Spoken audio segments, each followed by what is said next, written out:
You're listening to the Cyberwire Network, powered by N2K.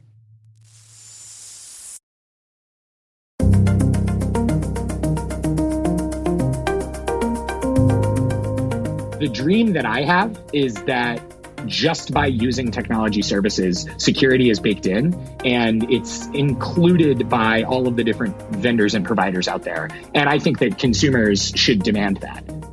Hello, everyone, and welcome to the CyberWire's Hacking Humans podcast, where each week we look behind the social engineering scams, the phishing schemes, and the criminal exploits that are making headlines and taking a heavy toll on organizations around the world. I'm Dave Bittner from the CyberWire, and joining me is Joe Kerrigan from the Johns Hopkins University Information Security Institute. Hello, Joe. Hi, Dave. Got some good stories to share this week, and later in the show, my conversation with Andrew Morris. He's founder and CEO of a company called Grey Noise. The start of the year is a great time to take that next step in your education, career, and beyond. Rely on N2K Certification Prep to provide the tools to help boost knowledge, skills, and confidence to get you there. And now, for a limited time, all N2K certification practice tests are 40% off. Visit n2k.com/certify and use promo code N2KVDAY. That's N2KVDAY to save 40% on your purchase. That's n2k.com/certify with promo code N2KVDAY. Offer ends Monday, February 19th. Happy learning. All right, Joe, before we jump into our stories, we've got a few follow-up items here. Yep. You want to start us off? Yeah, I'll take the first one. This one comes from Mark in Canada.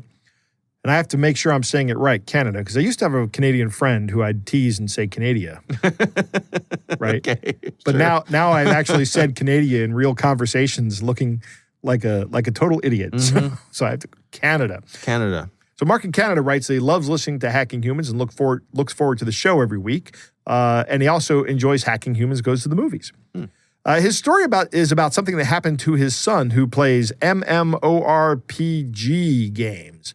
That is massively multiplayer online role-playing games, Dave. Right. Yep. And I did that without looking it up. Wow. I'm impressed with myself. Yeah, get your geek badge renewed. Right. So several weeks ago, and renewed. I think I have a lifetime geek badge. That's probably true. Yeah. Several weeks ago, he was playing a game, Albion Online, and during the course of play, he got an extremely rare item that is worth 150 million silver, which is a lot of in-game currency. Okay.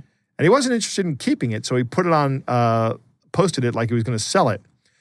And then Mark asks his son, what happened to the sword or the silver? The silver, well, the item, right? I don't know.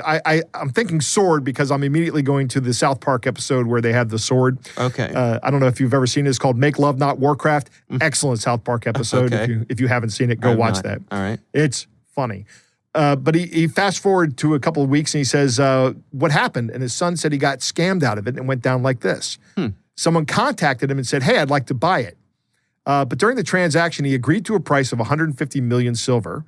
And then the buyer wanted a few other items as well, adding a few more items to the transaction, right? To sweeten the deal, I guess. Okay. So then the buyer goes out of range, right? So in these games, you're within a range of somebody. You're literally within well, it's not literally, but it's if you're within a distance of somebody. And as they run away, you reach a certain point where you can no longer interact with them. And that cancels the transaction. Okay. Right?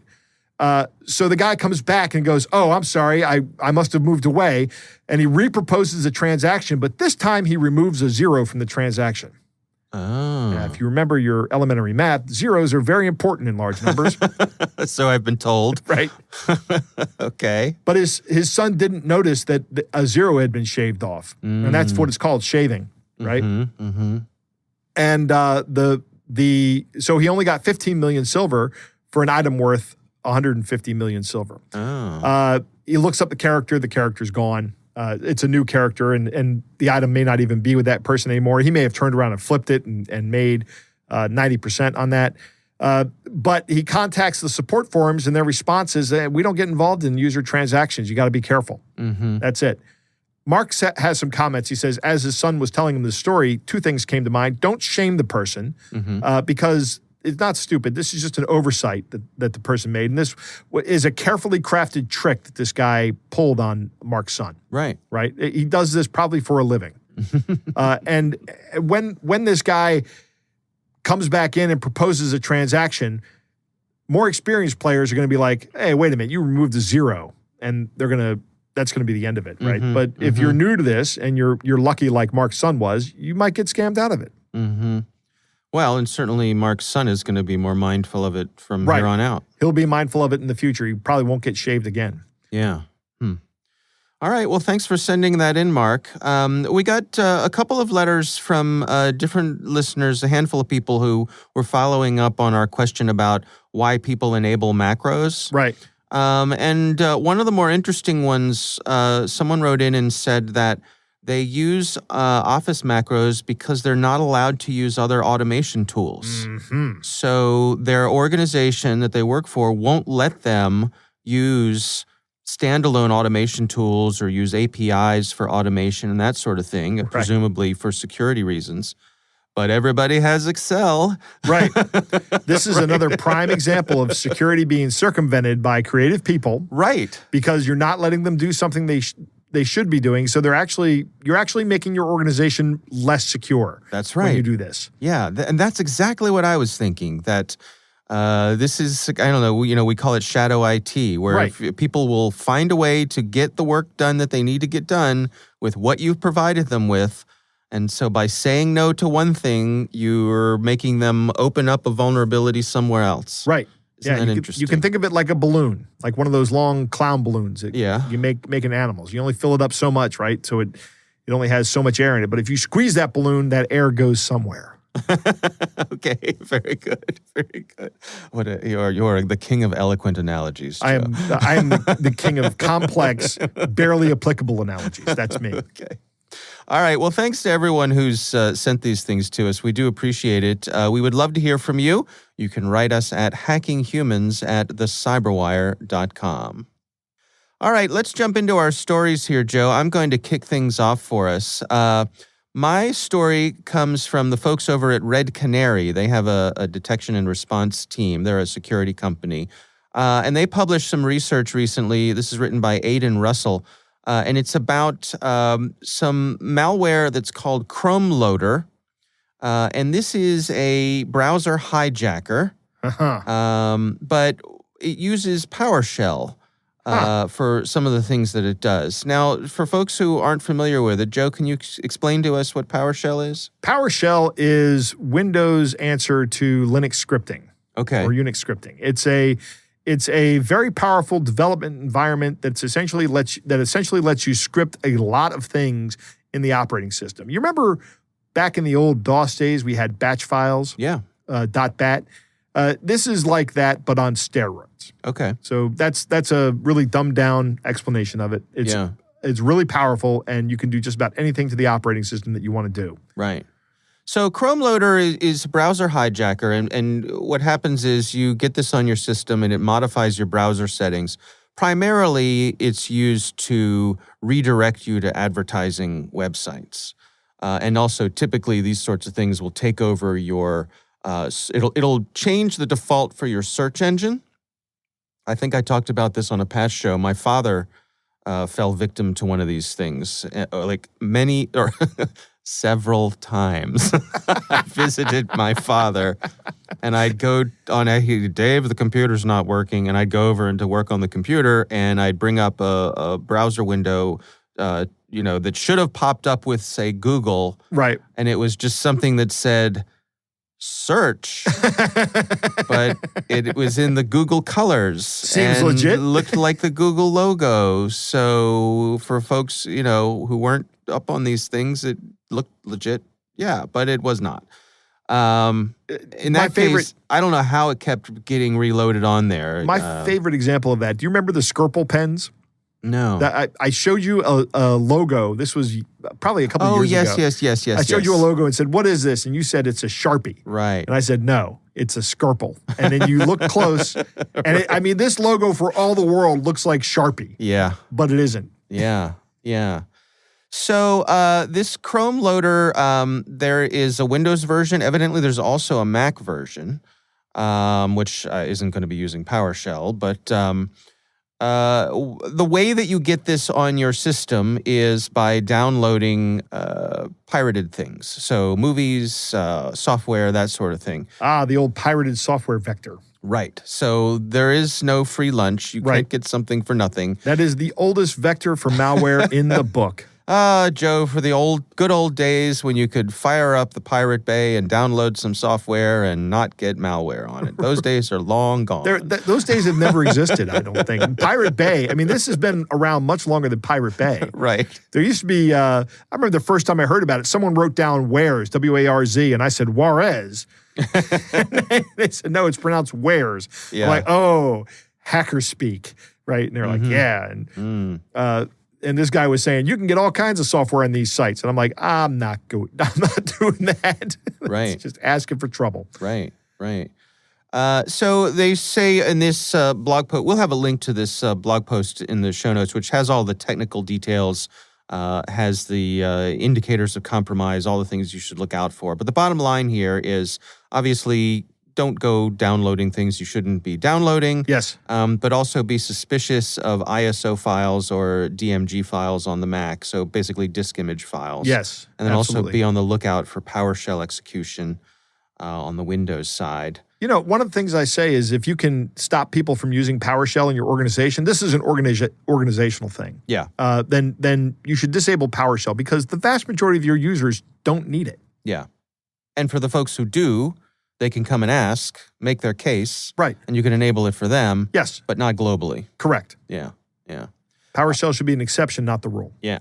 All right. Well, again, this is from the folks over at Red Canary. Interesting thing to be on the lookout for. That is my story this week. Joe, what do you have for us? Dave, once again, I have two stories. Okay. But the first story I'm talking about comes from Michigan. It's from 9 and 10 News. Michigan State Police are looking for a con artist in Emmett County gas station scams. Okay. So this is the standard gas station scam where, or side of the road scam where somebody is pulled over and they say, I have this jewelry, you can watch.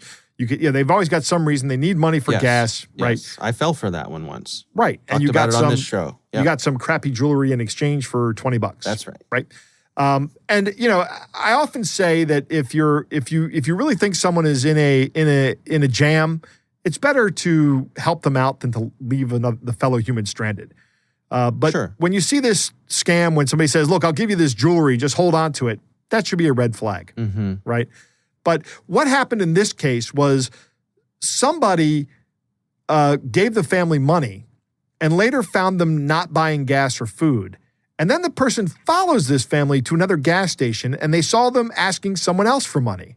Now, this person did something that they probably shouldn't have done. They confronted the family and they were assaulted by this person. So the scammers assaulted the person who was following them, or the person who was following them assaulted the family? The scammer assaulted the person following them. I see. Okay? Yeah. So this is one of those things, I immediately think back to the Penn Jillette interview we had where he's talking about the 3-card Monte scam. Right. And he goes, even if you beat these guys, you're still losing your money. Right. Because there's like 5 of them. Right. They're going to follow you and beat the crap out of you and take the money back. They're just going to haul you down the alley. It's right there. Right. You're not going to win. And that's the same case here. Don't engage these people. If you really think they're committing a crime, call law enforcement and let them engage. Cut your losses. Cut your losses. Maybe write down their license plate number, something like that. Yeah. Yep. Take a picture. I really wanted to bring that. I saw this story. It's a short story. But the key point is that someone actually got assaulted by accosting one of these people. And remember, these people are they're criminals, Joe. They're criminals. I don't want to say they're criminals. Panhandlers might not be criminals. Well, scammers are criminals. Yeah, scammers are criminals. Yeah. So a panhandler who's just saying, I'm down on my luck, could you give me some money? Right. That's one thing, but that's not necessarily You're right. scamming. These guys who are going from one position or one place to the next, scamming people out of money. Right. They're criminals. Yeah. Yeah. All right. What else you got for us? The second one comes from John Matarese at Denver 7. That's out in Colorado. And I got a question for you, Dave. Okay. Do you ever buy anything on Facebook Marketplace? I do not. I am not on Facebook. You're not on Facebook, but your wife is a big Facebook user. She is. And actually, My oldest son does quite a bit of buying and selling using Facebook Marketplace. He's been quite that's been quite lucrative for him. Very good. Yeah. My wife loves Facebook Marketplace, Okay. right? And recently, actually, we were looking for a patio set, or she was browsing for a patio set. We don't need a new patio set right now, but she was looking through Facebook Marketplace and came across some really good prices on patio sets. Fine Irish girl. Right. Patio furniture. That's one of my favorite jokes. Always gets told at all the family reunions. I'll bet. By somebody that married into the family that isn't very Irish, by the way. Never gets old. Never gets old. Yeah, we all laugh at Uncle Bill's jokes. Yeah. We make a point of buying things from local people. Okay. Like we recently bought a grill, and the way we bought the grill was I drove to some guy's house. I saw the grill. I put the grill in the car, and my wife transferred money to the guy via Venmo, right? Which is fine. That's a fine model. But these folks that are in this story, by the way, we love the name of these folks. They're the Fishers, Okay. right? Here at Hacking Humans, we love that name. Sure. It's like they were custom made for us. That's right. We called up Central Casting and said, get us some folks who've been scammed. And they brought us the Fishers. The Fishers. If it was in a script, people would say it was too on the nose. Right. That's Okay. right. But their name is spelled F-I-S. All right. Not P-H-I. Anyway, that was a long way to go for a terrible joke. In this story, they were scammed by someone impersonating Home Depot on Facebook Marketplace. And I got to tell you, Dave, this scam actually seems pretty believable because it looks very much like when they click on the link, they actually go to a site that looks very much like Home Depot. And they're showing you screenshots in the video story of this. And you have to look really close to realize you're not on the Home Depot website because, again, they're doing this on a mobile device. This is how my wife does almost everything on Facebook Marketplace. She does it all on her mobile device. I don't like interacting with Facebook on my mobile device at all. In fact, the only thing from them I have on my mobile device is the Messenger app. Okay. And again, like I said, it's to communicate with my family. And if I didn't have to do that, I would delete my Facebook account yesterday. Right. I really hate Facebook. Yeah. But this link on Marketplace led them to this fake impersonation site that they were saying, look, we have this stuff that's been returned. It's perfectly good. We're selling $175 worth of patio furniture for a little bit less than $40. Now, I know that seems like it's too good to be true, but I've seen all kinds of open box things at these kind of stores go for prices like this. Sure. Right? Yeah. And you pull it out and you go, well, there might be something wrong with it. Or maybe you go to a scratch and dent place. You ever been to a scratch and dent appliance store? Sure. They have really good prices on scratch and dent appliances. But you're at a store, right? You know, and you're saying, I'm taking this one, putting it in the truck, and I'm going. Right. Here's the money. Don't call me again. Even if this is shady, I don't want to know about it.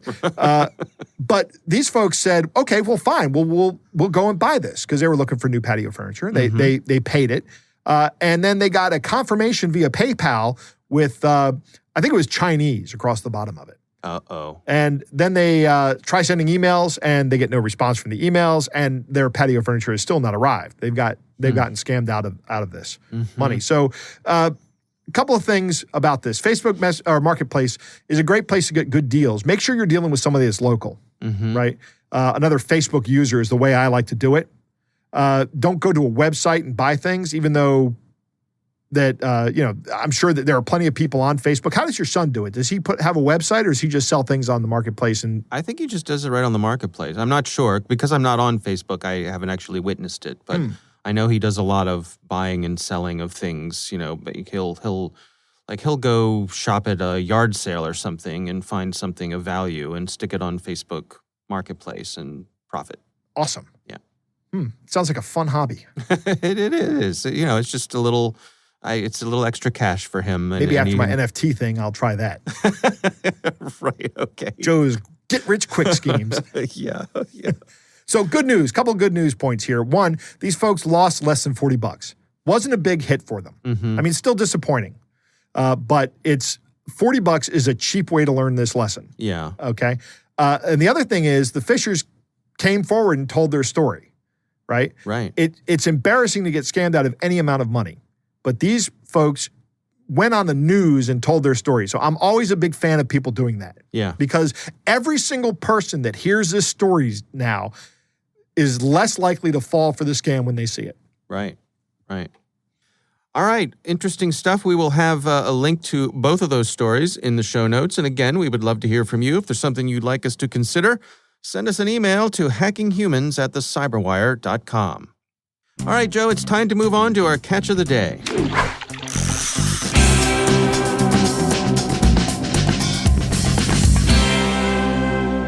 Dave, our catch of the day comes from a listener named John who sent us this doozy. We've done these kind before, but I think this one's pretty funny. It's the typical trunk box scam, and I'm waiting to see what voice you do with this one, Dave. Okay. It goes like this. I'm David Morris, Inspection Manager, Hartsfield-Jackson International Airport, Atlanta, Georgia. During our investigation, I discovered an abandoned shipment through a diplomat from the United Kingdom, which was transferred from JF Kennedy Airport to our facility here in Atlanta. 2 consignment boxes worth $8 million and other valuable items, which were abandoned due to false declaration and unable to pay for custom and clearance fees of $750. I assure you that the consignments is in your name, and you are advised to provide all details such as your full name and resident address for delivery and confirmation of your consignment after custom clearance charges of $750 are perfected. Yours, faithfulness, David Morris. You sound a lot like Dodsworth from the old Dodsworth cartoons. Okay. You remember those? No, I don't know. I'm not familiar with that. It was a Warner Brothers cartoon. He was a fat cat that always tricked a little kitten into doing his work for him. Oh, okay. Yeah. All right. One of these days, I'm going to buy me a mousetrap. Okay. I love this. It's a typical trunk box scam, and if you do anything with these guys, first you're going to be out $750 and your PII, and if you give them the $750, there's going to be just more fees tacked on. You're never getting anything that's worth $8 million delivered to your house. It's just not happening. Count on it. Right. Yeah. All right. Well, thanks to John for sending that in. We do appreciate it.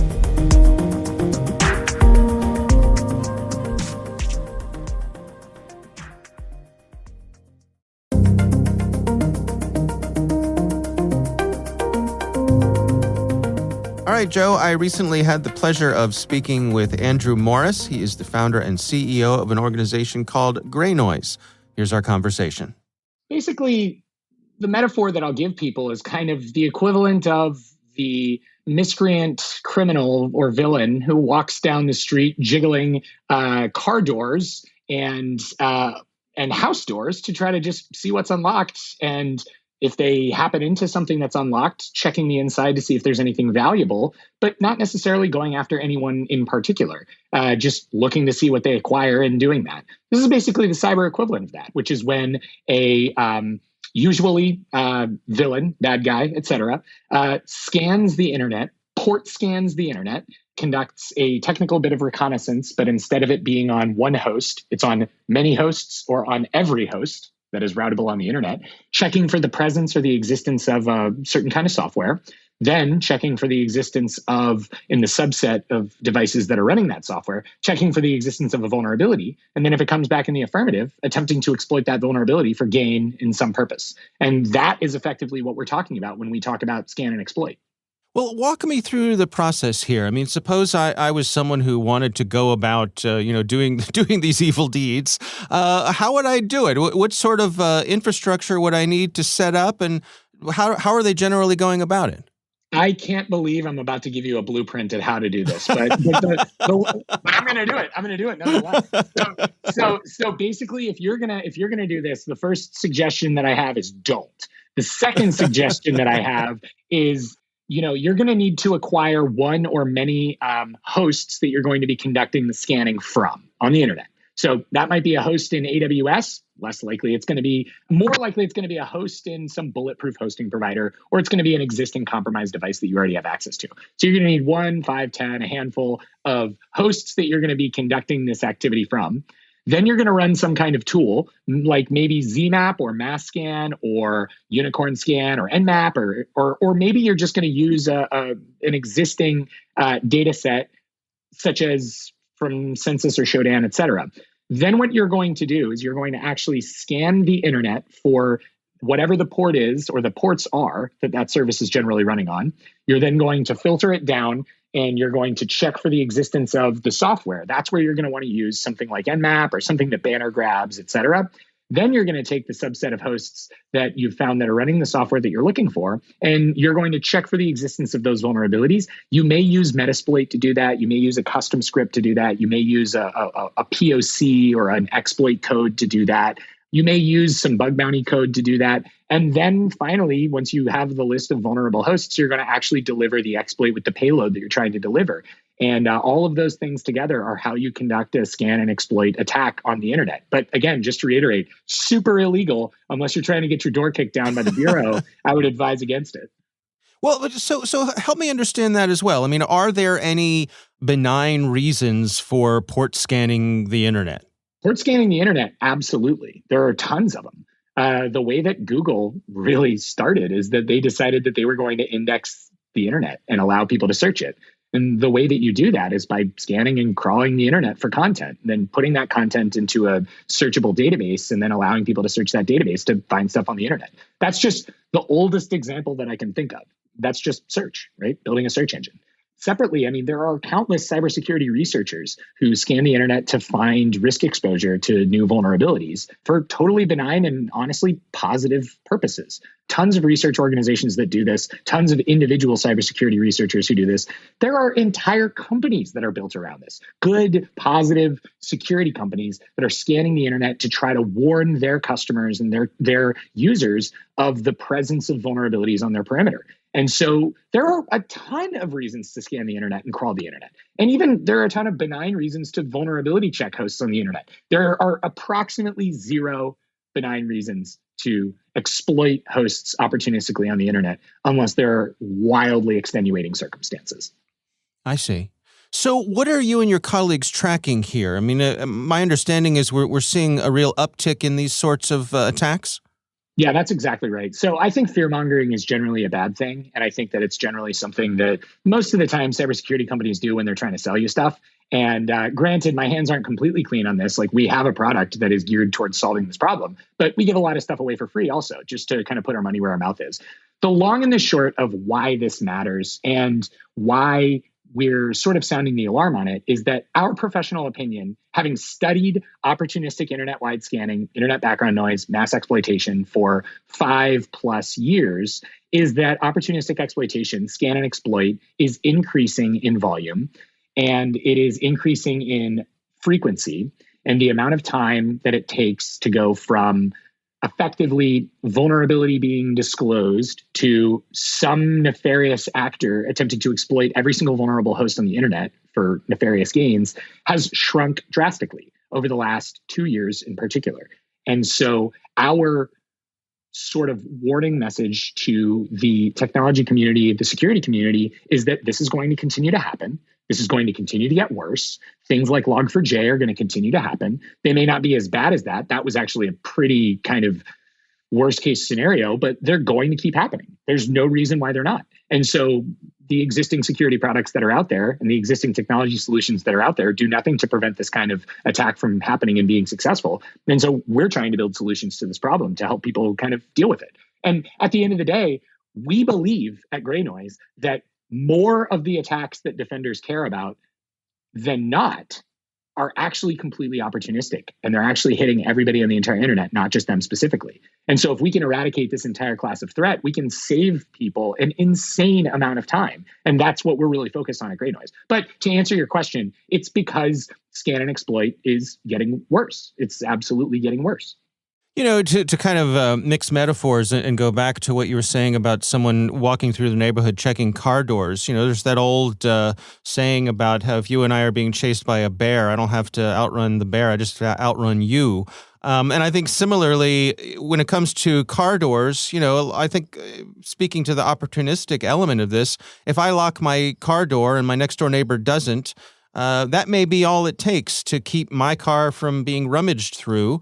Is it similarly that, you know, there are some things folks can do to kind of make sure that they're not the low-hanging fruit? So I think that that's generally a good metaphor. The only place where it really breaks down is that computers don't care, because computers have an unlimited amount of time. They don't put sweat into things. They don't have attention spans. They can do many things at the same time, whereas a person can only really do one. So that's the only place where the metaphor really breaks down, is just that like the computer doesn't care. Code doesn't care. Computer programs don't care. Aside from that, as a general rule, that's a sound metaphor. You do want to, there's a concept called H.D. Moore's Law. And I haven't heard anyone talk about it in a little while. But the long and the short of this is that if you're going to have something on the internet, it needs to be able to withstand at least any kind of exploitation of publicly available, publicly known vulnerabilities that have been weaponized by common exploitation platforms. And all of that is to say that, yes, it is important for you to be secure atomically. It's important for you to at least have some bare base level of security expectations on your perimeter. And I do think that it's important to be more secure than your neighbor, but I don't want to overly fixate on that. And I do think that it's important to just effectively, I'd say, be as secure as you know how to be based on the information that you have available, the threats that you know for sure are actually real and true, what your risk posture is, what your threat model is. I think that it's important to be as safe and secure as possible under those circumstances. And separately, I think that it's important to not necessarily fixate on using things like intelligent block decisions or data that's provided by security companies to be safe forever, but rather just to buy you enough time to put yourself into a better position, to actually apply that patch, to actually, implement that WAF rule or that IDS or IPS signature or whatever it is that is going to really put you in a stronger place. But at the end of the day, I think that more so than being more secure than your neighbor is being secure enough to get you to a more permanent solution. That's what I think really matters. That's the way that I'd like to frame the conversation and take it away a little bit from being more secure than your neighbor, which again, that's a great place to start. But the place that you really want to be is to be safe and secure enough for a long enough period of time that you're able to implement a much stronger, more permanent solution, such as a more effective lock on your car doors. I see. So okay, well, then what do you recommend there? I mean, what's available for folks to get where they need to be? So the first step, the most important step, is to know thyself and to know where your perimeter is, where all of your different data services are that are on the internet, and what you're running on it. What software you're running, what patch levels, what operating systems, what programs are running on that, et cetera. The most important thing is to know thyself. That's really kind of step zero.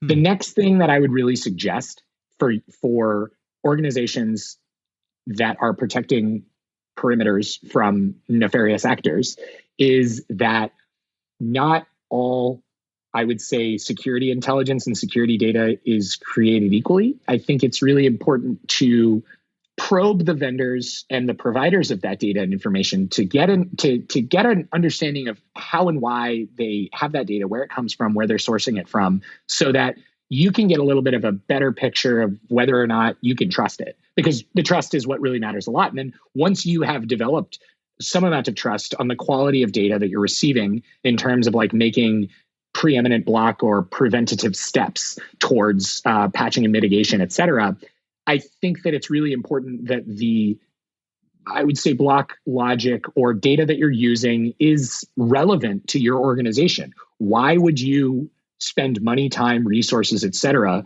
blocking 1,000 bad IPs that are attempting to exploit a vulnerability in a piece of software that you don't even run, right? That's a waste of time. And it's not going to get you anywhere. It's not going to get you any security value whatsoever. And so scrutinize the data that you're receiving from your different vendors, your different providers. But at the end of the day, know yourself, know what technology you're running, know exactly where your perimeter is. And then when a new vulnerability comes out, or rather when you are considering or evaluating using data in order to make block and route decisions to buy yourself some time or to stave off exploitation from a scan and exploit campaign, the important thing here is that it's relevant to you and you have faith and confidence and trust in that data so that it can really deliver the results that you're looking for. And I would just basically say, don't let your providers or vendors hand wave you. Really scrutinize that because you're talking about, the safety and security of your organization. So that's where I think, the quantifiability, that scrutiny, that trust is really, really important. What about for the small business folks, the mom and pops, the folks who really feel a little overwhelmed by this, or they feel out of their element? Any words of wisdom for folks in that sort of situation? Most mom and pops probably aren't going to have an internet perimeter, more than likely. They're more than likely going to be behind like a network that has no internet exposure, because maybe they're just running a payment processing system on an internal network. Maybe they've got like an ATM, some video cameras, like whatever. If things aren't exposed, if you don't have a perimeter and if you're confident in that, then you don't have to care about the specific class of things that I'm personally qualified to discuss today. You have to care about another number of things. I'd say the important thing for the mom and pop shop is someone needs to care about security, right? And maybe you're at a point where it's not a top priority because you're still struggling to keep your business off the ground.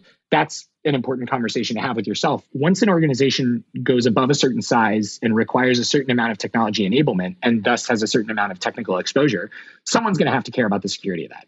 And ideally, it's going to be you, but if you neglect it, then it's also possible that you're going to be in sort of like a world of time and money hurt from a breach that, is embarrassing and it's kind of difficult to deal with. So consider paying someone else to care about it, like an MSSP and MDR. Consider outsourcing it to a firm who specializes in working with an organization such as you. And honestly, like the panacea is the wrong word that I'm looking for, but like the best solution that you could possibly find is just ask for security by default from your network and your internet and your technology providers. Like make sure that the products that you're buying, the technology products that you're buying and that you're implementing are secure by default, and that security is going to be guaranteed in those products, or at least with the service that you're using. That's going to be the really important thing. If you're paying people money to give you technology, then you really shouldn't expect that they're going to make you unsafer as well. And so I would say for the mom and pop shop, until you get to a certain size, you're going to want to almost certainly pay other people to think about it for you if you have the resources to do that. And if you don't, then I think that it's important to be as educated as you need to be on the threats to your organization or your business in particular. And I think that that's the really important part. Honestly, though, the dream that I have is that just by using technology services, security is baked in and it's included by all of the different vendors and providers out there. And I think that consumers should demand that. And I would really like to see people continue to demand that.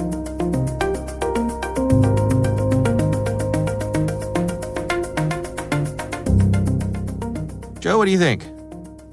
Dave, when you're learning security stuff, when you're going through this, scan and exploit is one of the funnest parts of that. Oh, okay. Right? I mean, because you normally have an environment where it's perfectly fine for you to scan and exploit things. You have they're all your own machines, so you can do whatever you want to them, or they're your training environments machines.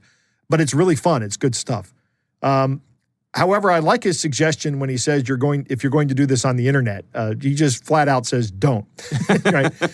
Generally, this is a bad idea unless you're with some organization that conducts legitimate security research and has a good set of lawyers. Yeah, right? yeah. Like with our vulnerability disclosure process and our we do research there, and like we were recently talking about in the CyberWire, we talked about the Probe the Proto vulnerability where we found thousands of vulnerable sites on the internet, but actually all of that analysis was done on our local machines, not on the vulnerable websites or any website's machines, right? Or anybody's machines. And that's really key, is there is a limit to how far down this process you can go, even if you're doing bona fide research. Right. You can never run an exploit on somebody else's computer. Yes. Regardless. That's just reckless and dangerous. Andrew mentions ZMAP, which is a fantastic tool developed at the University of Michigan.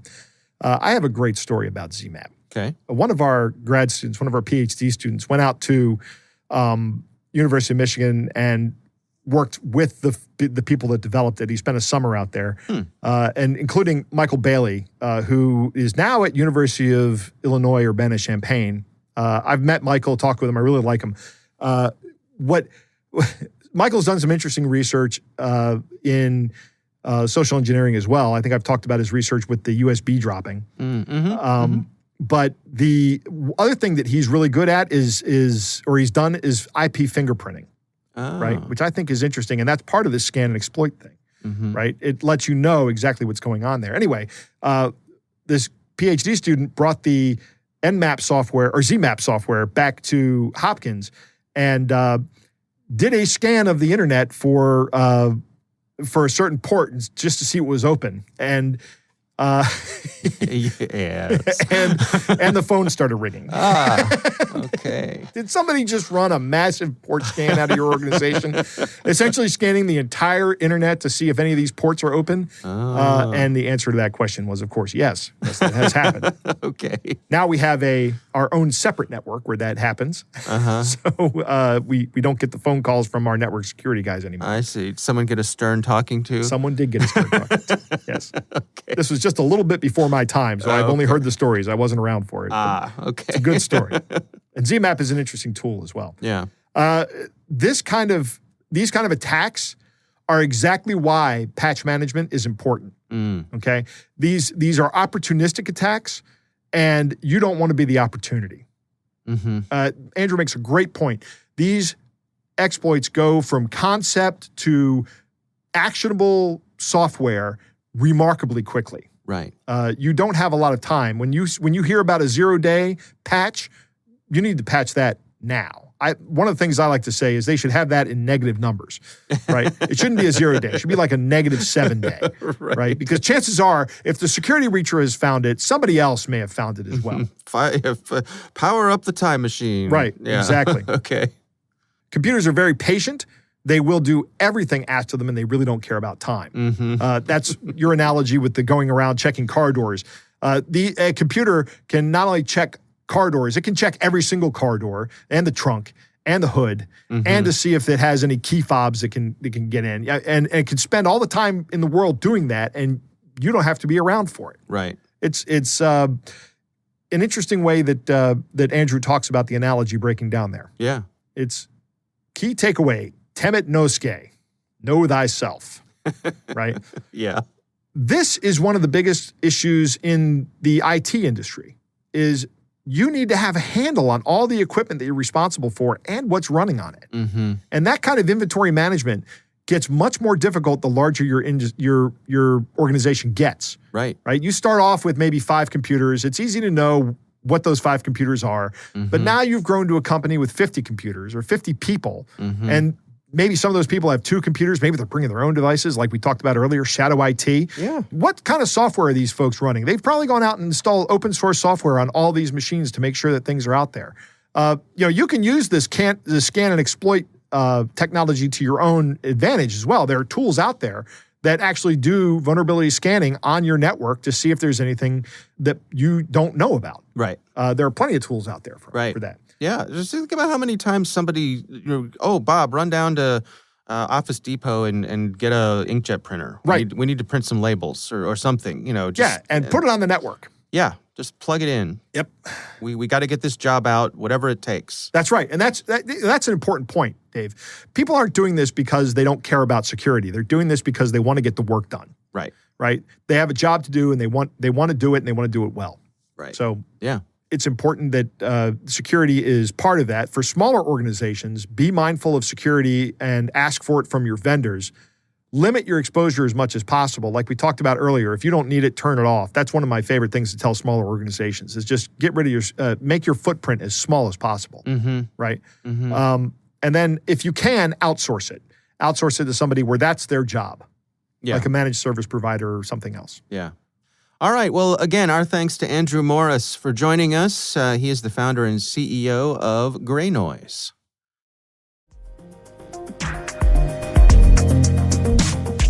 That is our show. We want to thank all of you for listening. Thanks to the Johns Hopkins University Information Security Institute for their participation. You can learn more at isi.jhu.edu. The Hacking Humans podcast is proudly produced in Maryland at the startup studios of Data Tribe, where they're co-building the next generation of cybersecurity teams and technologies. Our senior producer is Jennifer Iben. Our executive editor is Peter Kilpe. I'm Dave Bittner. And I'm Joe Kerrigan. Thanks for listening.